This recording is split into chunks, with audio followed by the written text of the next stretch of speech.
Imagina el frío de un despacho en el Palacio del Pardo, en Madrid. No hay gritos de batalla, no hay el estruendo de la artillería, solo el silencio pesado del poder absoluto y el rasguido de una pluma sobre el papel. Es el sonido de la muerte burocrática. Un hombre, Francisco Franco, con la mirada impasible y el pulso firme, firma un documento. Y otro, y otro. Cada firma es una sentencia.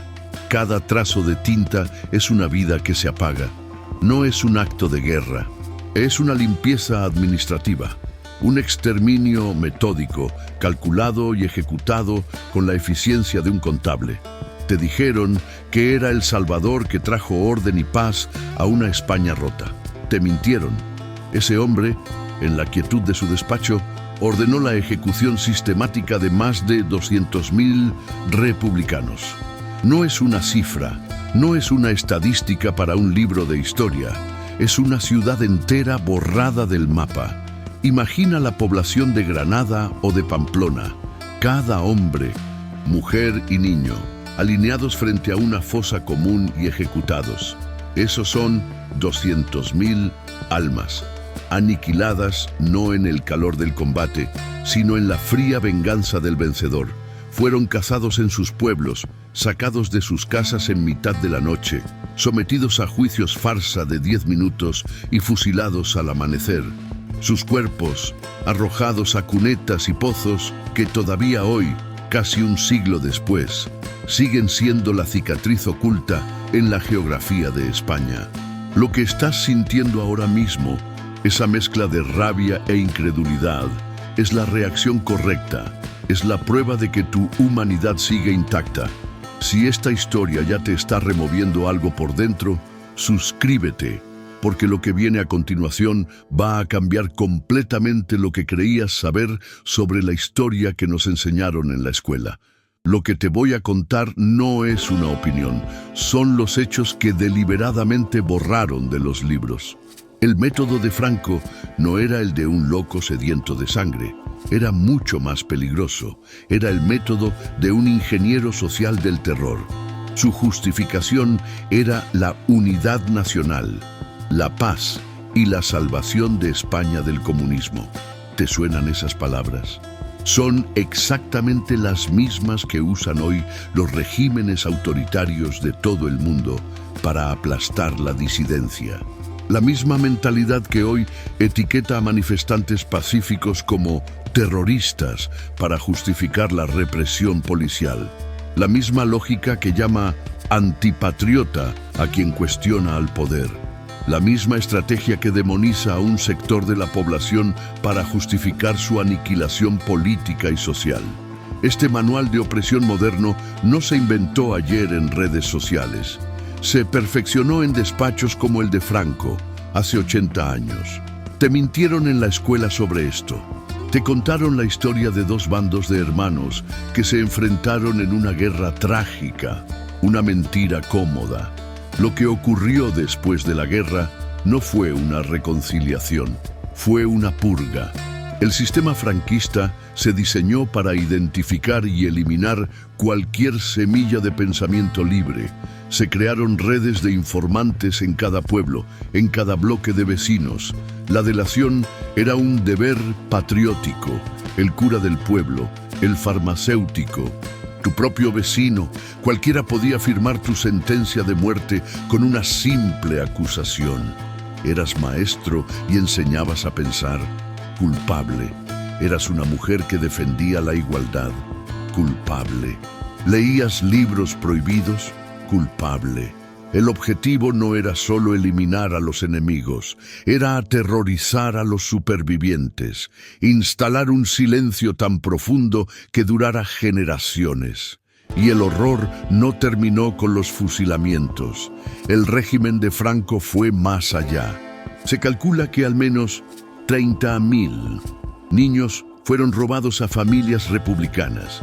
A sus madres, muchas de ellas en prisión, les decían que sus bebés habían muerto. Luego, esos niños eran entregados a familias afines al régimen, a la iglesia, para ser reeducados, para borrar su sangre roja.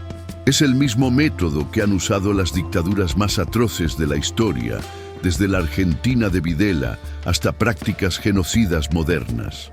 No se trataba solo de ganar una guerra, se trataba de rediseñar un país entero, de extirpar una parte de su ADN ideológico para siempre. ¿Te preguntaste alguna vez si para salvar un país es necesario asesinar a 200.000 de sus hijos y robar a otros 30.000? La respuesta es no, a menos que tu objetivo no sea salvarlo, sino poseerlo. Lo que tu generación siempre sospechó era cierto. El franquismo no murió en la cama de un dictador en 1975. Se transformó. El sistema de poder, la estructura económica y las élites que lo sostuvieron nunca se fueron. Simplemente se cambiaron de traje. Se quitaron el uniforme militar y se pusieron el traje de demócratas. Las mismas familias que financiaron el golpe de Estado de 1936 son las abuelas de las grandes fortunas que hoy controlan los bancos, las empresas energéticas y los medios de comunicación. Sus apellidos siguen resonando en los consejos de administración del IBEX 35. Tú que viviste esa época, sabes perfectamente que ciertos nombres, ciertas familias nunca dejaron de mandar. Simplemente aprendieron a operar en un nuevo sistema que ellos mismos ayudaron a diseñar. Franco es el arquetipo, el molde del líder autoritario moderno, que se vende como un gestor eficaz e implacable. El hombre de orden que desprecia las instituciones democráticas porque las considera lentas, débiles e ineficientes.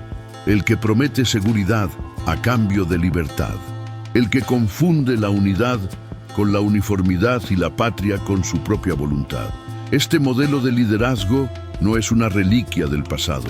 Lo ves hoy en líderes de todo el mundo que erosionan la democracia desde dentro, que atacan a la prensa, que controlan la justicia y que polarizan a la sociedad para mantenerse en el poder. Entender a Franco no es solo entender la historia de España, es entender el manual de instrucciones del autoritarismo del siglo XXI. La gran mentira que te contaron, la que sostiene todo este edificio de impunidad, es la historia de la transición española. Nos la vendieron como un modelo de reconciliación, un borrón y cuenta nueva, donde todos perdonaron generosamente por el bien de la paz. Una fábula conmovedora. Pero la verdad es mucho más oscura y mucho más incómoda. En los próximos minutos descubrirás la verdad que te ocultaron sobre el llamado Pacto del Olvido. Descubrirás que no fue un pacto, fue una imposición, y que no fue un olvido, fue una ley de amnistía diseñada por los propios criminales para perdonarse a sí mismos y asegurar que sus crímenes nunca fueran juzgados. Una verdad oculta en documentos y actas que revela cómo la democracia que te vendieron nació de un chantaje. Y entenderás por qué esa mentira fundacional sigue beneficiando a las élites de hoy y es la causa raíz de la corrupción y la impunidad que asolan el presente. Te vendieron la transición española como un milagro, un modelo para el mundo. La historia de un pueblo maduro que supo perdonar y olvidar para construir un futuro en paz. Es una narrativa hermosa, casi poética, y es una de las mentiras políticas mejor construidas del siglo XX. Lo que te contaron como un acto de generosidad fue, en realidad, una transacción comercial con la democracia como rehén. Para entender la estafa, primero tienes que comprender la jaula en la que vivía España. Tienes que sentir el peso del silencio que aplastó al país durante 40 años. El franquismo, después de la guerra, no fue simplemente una dictadura. Fue un sistema de control total, una maquinaria de ingeniería social diseñada para aniquilar el pensamiento crítico. La paz que Franco trajo no fue la paz de la convivencia, fue la paz de los cementerios. Imagina crecer en un país donde las paredes oyen, donde un comentario equivocado en el bar, un libro prohibido en tu estantería o una amistad sospechosa podían costarte la carrera, la libertad o la vida. El miedo no era un evento, era el aire que se respiraba. Millones de personas vivieron con la cabeza gacha, aprendiendo a no significarse, a no pensar en voz alta, a no recordar. El objetivo no era solo gobernar, era formatear el alma de un país. El sistema se sostenía sobre 3 pilares de acero. El primero, la educación. Te mintieron en la escuela desde el primer día. Te enseñaron que la guerra civil fue una cruzada de liberación nacional contra hordas de comunistas ateos y salvajes que querían destruir España. Franco no era un dictador, era el caudillo, el salvador, una figura mesiánica enviada por la providencia. La historia se reescribió por completo, borrando cualquier rastro de la democracia republicana, de sus avances sociales, de sus intelectuales. Se te enseñó a obedecer, no a preguntar. Se te educó para ser un súbdito, no un ciudadano. Esta anulación intelectual fue tan efectiva que sus ecos todavía resuenan hoy en los debates que intentan blanquear la dictadura. El segundo pilar era el control económico. Franco creó un sistema de autarquía, aislando a España del mundo. ¿El resultado? Un mercado cautivo para un puñado de familias leales al régimen. Mientras el país pasaba hambre con cartillas de racionamiento, las élites que habían financiado el golpe de Estado se repartían el botín. Licencias de importación, monopolios estatales, contratos públicos, todo se entregaba a dedo. Los apellidos que hoy resuenan en los consejos de administración de los grandes bancos, las constructoras y las eléctricas del IBEX 35 son los apellidos de los hijos y nietos de aquellos que amasaron fortunas inmensas gracias a su lealtad al dictador. La corrupción no es un fallo del sistema democrático actual en España. Es el ADN del sistema de poder que lo precedió y que nunca fue purgado. Es el legado directo de un Estado construido sobre el amiguismo y el saqueo. Y el tercer pilar, el más asfixiante, el control social. La Iglesia Católica, cómplice necesaria del régimen, se convirtió en la policía moral del país. Dictaba lo que era pecado y lo que era delito, conceptos que a menudo se confundían. La mujer fue relegada a un papel de mera procreadora y guardiana del hogar, adoctrinada por la sección femenina para ser una esposa sumisa y una buena patriota. Se censuraba el cine, el teatro, la música, se quemaban libros, se impuso una moralidad hipócrita y opresiva que ahogaba cualquier expresión de libertad individual. Este sistema no solo encarcelaba cuerpos, encarcelaba mentes. Creó una sociedad anestesiada, temerosa del cambio, desconfiada de la política y acostumbrada a la autoridad vertical. Cuéntame en los comentarios. ¿Reconoces estos mismos patrones de abuso de poder en tu país hoy? El control de la educación para crear una narrativa oficial, la fusión del poder económico y político para beneficiar a una élite, el uso de la moral o la religión para reprimir libertades. ¿Qué similitudes ves entre este sistema y las tácticas de los líderes actuales que buscan perpetuarse en el poder? Esta era la España que Franco dejó al morir en 1975, una jaula perfectamente diseñada. Y entonces nos contaron que las puertas de la jaula se abrieron mágicamente, que los carceleros y los prisioneros se dieron la mano y decidieron empezar de cero. Pero la realidad, la que se esconde en los documentos y en las memorias de los protagonistas, es mucho más brutal. La transición no fue un pacto entre iguales, fue una negociación bajo amenaza. De un lado, una oposición democrática debilitada tras 40 años de exilio y represión. Del otro, el aparato franquista intacto, el ejército, la policía, los jueces, los altos funcionarios y las élites económicas. Ellos tenían el poder real, tenían las armas, y no estaban dispuestos a renunciar a sus privilegios ni a pagar por sus crímenes. Aquí es donde aparece la evidencia clave, el documento que sella la impunidad y que fue vendido como un acto de reconciliación. No es un pergamino secreto escondido en un archivo polvoriento. Es una ley pública, pero cuyo verdadero significado fue deliberadamente ocultado a la población.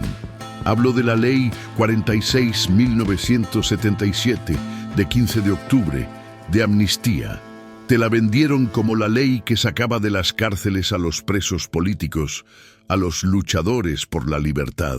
Y es cierto, esa fue su cara amable, la fotografía que nos mostraron. Pero esa ley era un caballo de Troya. En su interior escondía el veneno. Su artículo segundo era una obra maestra de la ingeniería jurídica de la impunidad. Extendía la amnistía a los delitos y faltas que pudieran haber cometido las autoridades, funcionarios y agentes del orden público.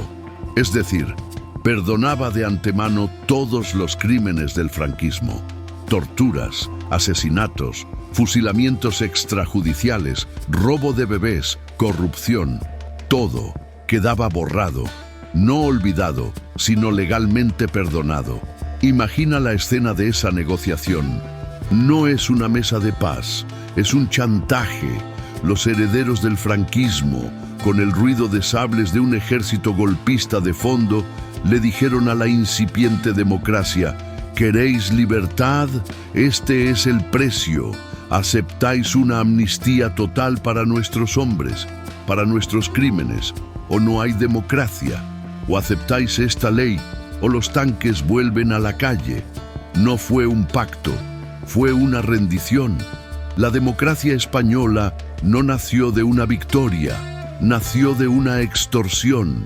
Se compró la libertad a cambio de la justicia. Se sacrificó la verdad en el altar de una supuesta paz social que en realidad era la paz de los verdugos.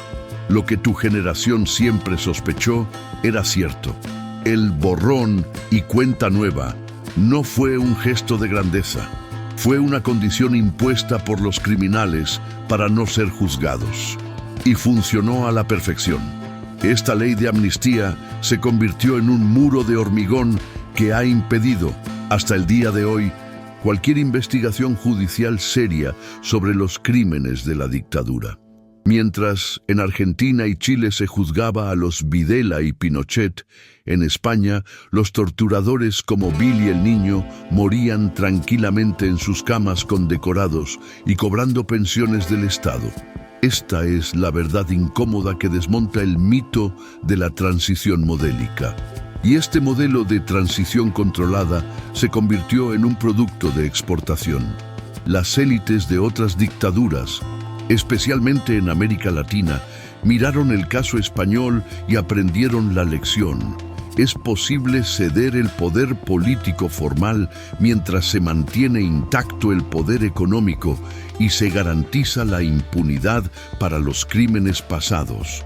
El modelo español se convirtió en la hoja de ruta para que los dictadores pudieran retirarse sin consecuencias, dejando un sistema democrático atado y bien atado, diseñado para no poder investigar ni cambiar las estructuras de poder profundas.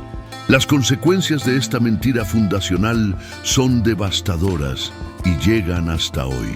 Primero, crea una ciudadanía de segunda. Las víctimas del franquismo y sus familias nunca han obtenido justicia, reparación ni verdad. Las más de 100.000 personas que siguen desaparecidas en fosas comunes son la prueba física de esta injusticia.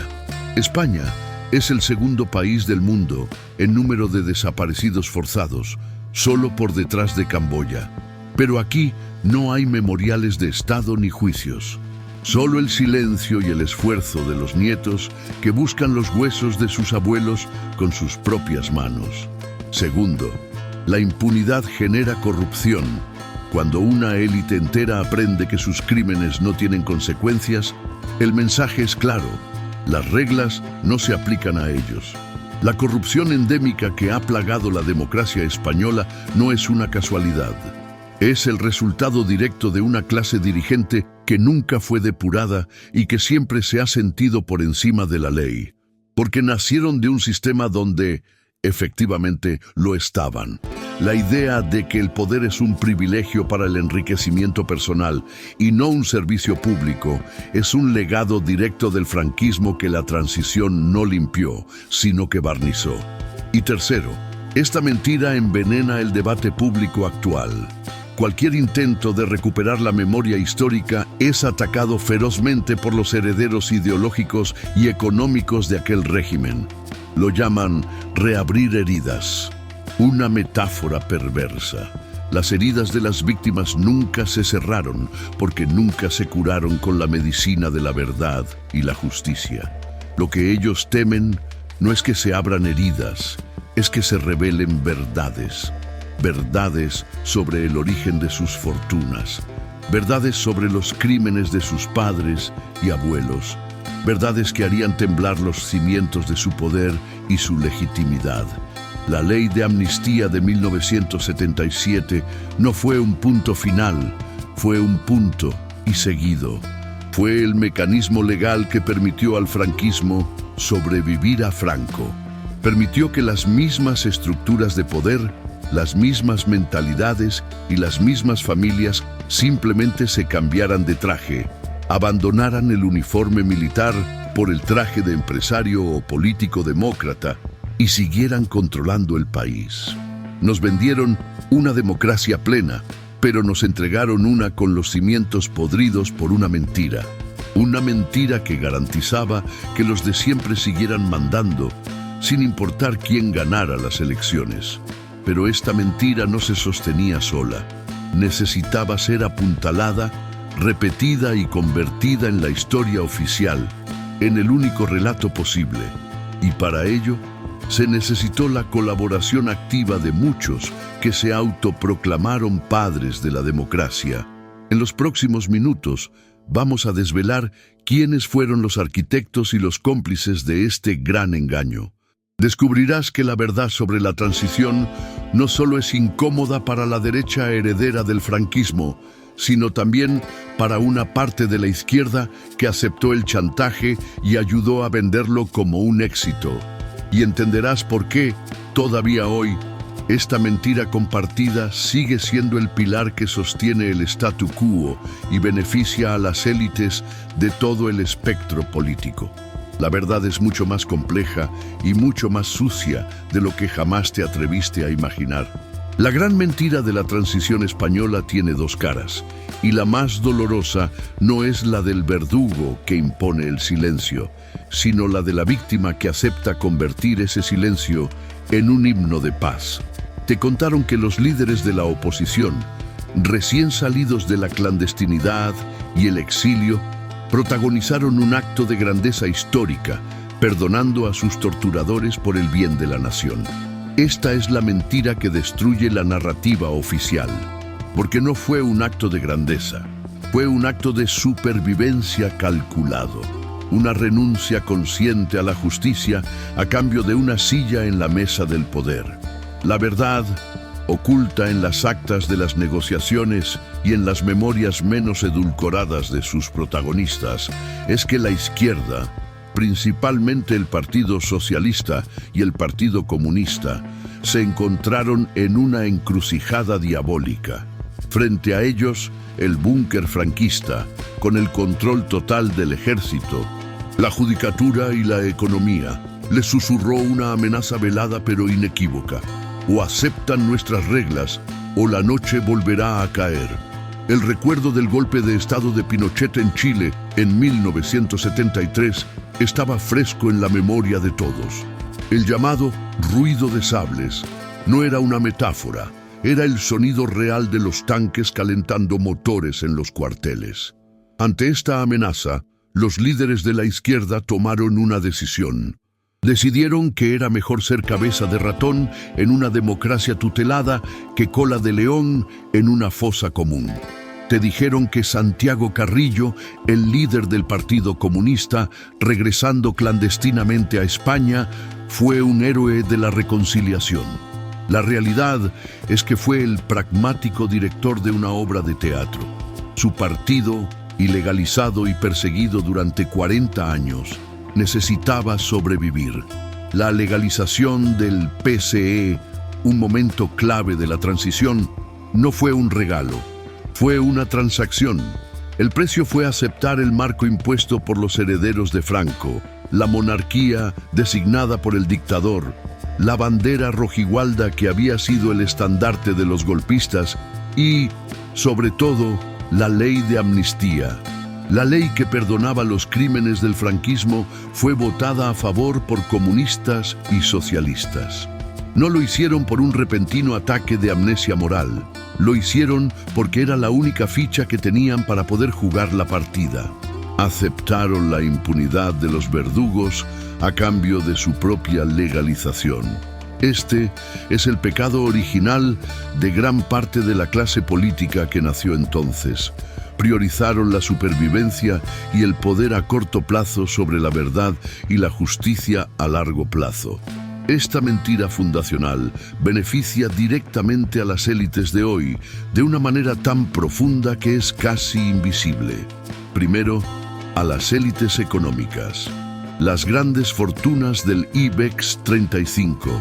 Los apellidos que resuenan en los consejos de administración de bancos, constructoras y energéticas tienen un origen que no resistiría a un escrutinio judicial.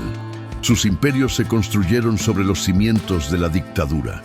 Licencias concedidas a dedo, monopolios protegidos, contratos públicos adjudicados por lealtad al régimen y, en muchos casos, utilizando el trabajo esclavo de miles de presos políticos republicanos. El Pacto del Olvido fue su póliza de seguro de vida. Garantizó que nadie preguntara nunca de dónde venía su primer millón. Les permitió blanquear su pasado criminal y presentarse ante las nuevas generaciones como respetables hombres de negocios, pilares de la economía nacional. Si esta verdad se investigara a fondo, sus fortunas y su legitimidad se desmoronarían como un castillo de naipes. Por eso financian a los partidos y a los medios de comunicación que defienden con más fiereza el relato de la transición modélica. No defienden un ideal, defienden su caja fuerte, pero la mentira también beneficia a las élites políticas. Y no solo a la derecha heredera del franquismo. La izquierda que participó en ese pacto construyó su propia identidad sobre el mito de haber traído la democracia. Admitir que esa democracia nació de una rendición, de un chantaje aceptado, sería destruir su propio relato heroico. Sería admitir que fueron, en el mejor de los casos, cómplices pragmáticos y, en el peor, colaboradores necesarios en la construcción de una impunidad que ha envenenado el sistema hasta hoy. Por eso, durante décadas, cualquier voz que cuestionaba la transición era silenciada y tachada de radical o de irresponsable que quería reabrir heridas. Lo que tu generación siempre sospechó era cierto. El sistema político español, en su conjunto, se asienta sobre un pacto de silencio mutuo. Unos para ocultar sus crímenes, otros para ocultar su renuncia. El impacto de esta mentira en nuestra comprensión de la historia es total. Nos ha hecho creer que los problemas de España son fallos recientes de una democracia perfecta, cuando en realidad son los síntomas crónicos de una enfermedad nunca curada. Ahora entiendes por qué la corrupción parece un mal endémico e incurable. No es un fallo del sistema, es el sistema funcionando como fue diseñado, para que una élite acostumbrada a operar con impunidad durante 40 años siguiera haciéndolo bajo una nueva apariencia. Ahora entiendes por qué el Poder Judicial parece a menudo proteger a los poderosos. No es casualidad, es el legado de una judicatura que nunca fue depurada de sus elementos franquistas. Ahora entiendes por qué el debate sobre la memoria histórica es tan increíblemente tóxico y polarizado. No se está debatiendo sobre el pasado, se está librando una batalla por el presente. una lucha entre los que quieren mantener en pie la mentira que sostiene sus privilegios y los que exigen la verdad que nos haría libres. Nos vendieron que España tenía un problema de dos Españas irreconciliables. Te mintieron. El problema nunca fue ese. El problema es que una de esas Españas cometió un genocidio y luego, con la colaboración de parte de la otra, escribió la historia oficial para que pareciera un conflicto entre iguales. La verdad que destruye la narrativa oficial no es que los franquistas fueran malos, eso es obvio. La verdad explosiva es que la democracia que te vendieron fue codiseñada por ellos para garantizar su propia supervivencia y la de sus herederos.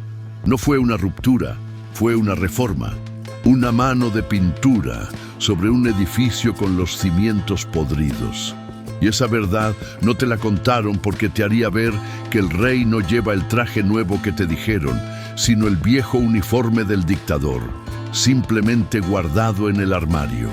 Entender esta verdad no es un ejercicio de nostalgia amarga, es la herramienta más poderosa que tienes para liberarte hoy.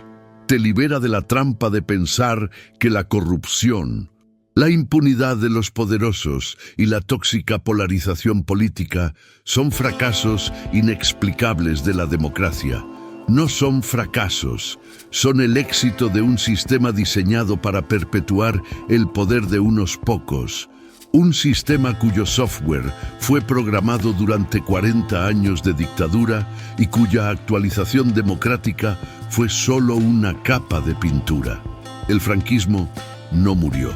Simplemente aprendió a hablar el idioma de las urnas sin renunciar a sus privilegios. Saber esto te cambia. Ya no eres un espectador confundido por el caos del presente. Ahora eres alguien que ve los hilos. Entiendes que cuando un político apela a la unidad nacional para recortar libertades, no está inventando nada nuevo. Está usando el viejo manual de Franco.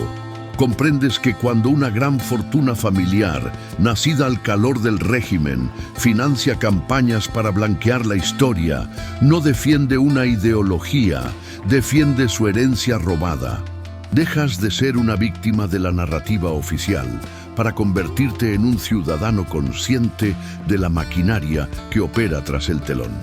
Esta verdad no pertenece a los libros de historia, pertenece al presente, porque es la clave para poder exigir un futuro diferente.